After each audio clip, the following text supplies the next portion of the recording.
Welcome back to Craft Week, everyone. Today I'm making a resin letter with the help of my HP Sprocket 2x3.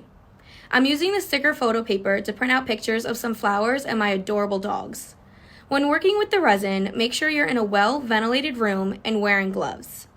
I combined a 1-to-1 ratio of the epoxy and resin hardener. Altogether, I mixed around 100 milliliters of resin in a cup for around 3 minutes before adding a little bit of blue powder for color. I'm using fake flowers, but dried ones can be used too.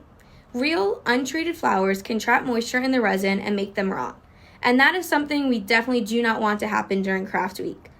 The Sprocket stickers fit perfectly into the mold too, and after adding in some of the gold flakes, I poured one last clear layer of uncolored resin. After 24 hours of it drying, this is how it came out. I'm obsessed with the Sprocket photos of my puppies and how they look in the resin.